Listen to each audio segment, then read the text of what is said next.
Wake up the whole world. Now is the high time to awake out of sleep. Today I'm going to show you the seed of the new world order and also the mark of the beast that they already have.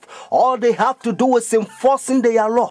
The whole thing is tied with religion. That's why Revelation chapter 13 verse 17, the Bible says no one can buy or sell. Notice. It's a great honor for me. Thank you so much. Friends, I'm going to give you a little history and then I will tell you the power behind the scene, the new world order. Constantine was the one who united the church and stayed together. Notice, during dark ages, pagan Rome, when he marched them to Tiber River, they said they was baptized. So when they came to the church, they was idol statue worshippers. So when they brought their statues in Roman Catholic Church, they start naming them Christian name, Jupiter and all this thing. They call them Peter and Rosary and all this paganism that they brought to Roman Catholic Church. And some of the Christians they don't like, so they protest against. That's why they call them Protestants or Protestant. So they set up their Jesuit order during 1500. The reason they set their Jesuit order is to destroy the Christians that they protest against their paganism. They also infiltrate the state to control the whole world because they find out that their Jesuit order is powerful. And then the Jesuits, they created Masons, and now they got Skull and Bones, Illuminatis, all them secret societies, friends. They control the whole world. And whether it's Obama and all them powers, they all belong to secret societies.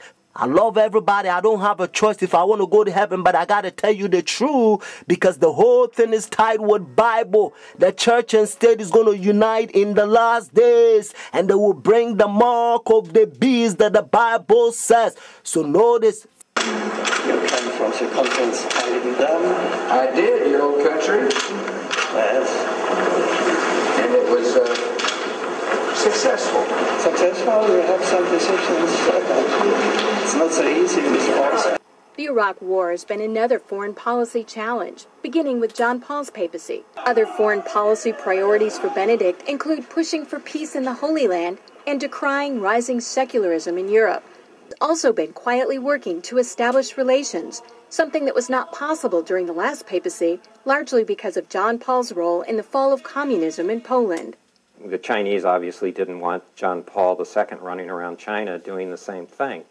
Pope Benedict is not that kind of a threat to China. Most of the time, in places around the world, Vatican diplomats work outside the spotlight, where experts say they often have an advantage. Some question how much government leaders of today truly listen to what the Pope has to say. And that, observers say, is a moral authority that can't be measured by economic strength or military divisions. A moral authority Benedict hopes to draw upon when meeting with U.S. officials and speaking before the United Nations. I'm Kim Lawton in Washington. Now we can see a new world coming into view. A world in which there is the very real prospect of a new world order. Pope Benedict XVI is calling for a new world financial order. A document entitled Charity and Truth was released just hours before the G8 summit. Friends, the Jesuit order, they also infiltrate every religion, especially Sunday churches. That's why Revelation chapter 17 called this power whore. Notice, the mother of harlot. Jesus Christ is the one who died for the whole world and he's drawn everybody to himself. But this power, they don't want you to go to Jesus Christ. They want you to go to them and confess your sin to them. So notice what Revelation chapter 18 says. And they also infiltrate the kings, presidents. So notice. And he cried mightily with a strong voice, saying, Babylon the great is fallen and is fallen, and is become the habitation of devils, and the hole of every foul spirit, and the cage of every unclean and hateful bird. For all nations have drunk of the wine of her fornications. And notice, and the kings of the earth have committed fornication with her. Friends, now I'm going to tell you their mark. Notice this power, the mark of the beast. Because notice, if the Bible says the mark of the beast means this power has a mark. The beast is a language that God is using for this power. And they themselves, they says in their own book, the book of Catechism, the old version, notice, they says Sunday worship is their mark of authority. The new version, they don't use the word authority, but at least, thank God, they still admit it. Even the new version of Catechism, they still says they changed the Sabbath from Saturday to Sunday. Friends, the mark of the beast is not worldly speculations that sometimes you hear. Some people says, well, it's computer chip, but unfortunately you don't find in the Bible. And some people says, it's 666. But according to Revelation 13 verse 18, actually 666 help you to find the beast. What I mean is to identify the beast. But the Bible says the mark. The reason why I repeat and I kind of stretch it because I don't want you to miss it. It's a deception. Notice the mark of the beast. It's clear. It means the power, the beast has a mark. Constant to change the Sabbath from Saturday to Sunday. But unfortunately, Sunday churches, they adopt Sun Worship Day for so many years. They don't want to get rid of it. But actually, it's a pagan sun worship day, Sunday worship. Look, even the spellings, you'll find out. Matter of fact, if you look at your calendar, Sunday is always begin as the first day of the week. Unfortunately, they will skip, and some people, they don't know, they will count Monday as the first day of the week, because according to Revelation chapter 12 verse 9, the devil will deceive the whole world. So it's a deception. So a lot of people, the devil, he's in the process blinding the people, including the Christendom. Friends, if you go to church Sunday, notice the first day church, now you don't have the mark of the beast according to Revelation 14 and 13 unless the law is enforced.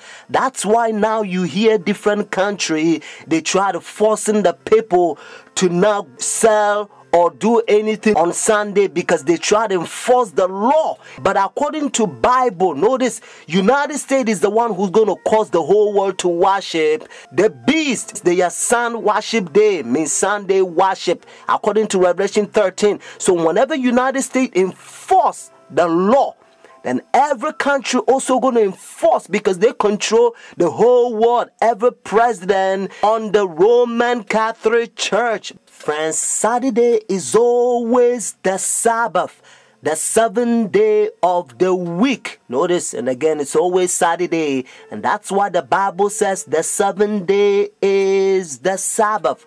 Jewish nation, even though I'm not Jewish, they still keep the Sabbath Saturday. And also encyclopedia, you will find it even different language. If you speak Spanish, Sábado means Saturday. You can also find in the Bible, according to Genesis chapter 2, verse 2 to 3, you're going to find out that God created heaven and the earth 6 days, and the 7th day he rested, and that 7th day, it's Saturday. And then Jesus Christ, remember, when Adam and Eve, they sinned, Jesus Christ came to redeem our soul, and he finished his work 6 days, Friday afternoon. Remember, that's why they call it Easter Friday or Good Friday.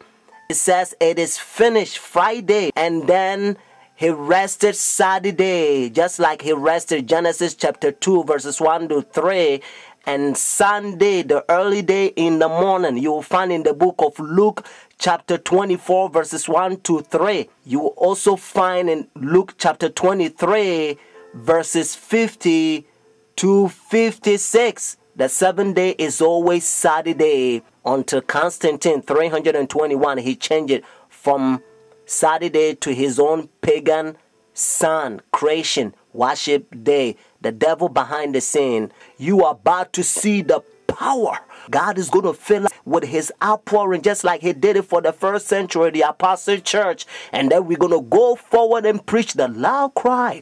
The third angel's message. We're going to protest against their pagan sun worship day means their Sunday worship. And then Jesus Christ will come, just like Bible says, if the day is not short, no flesh will be saved. But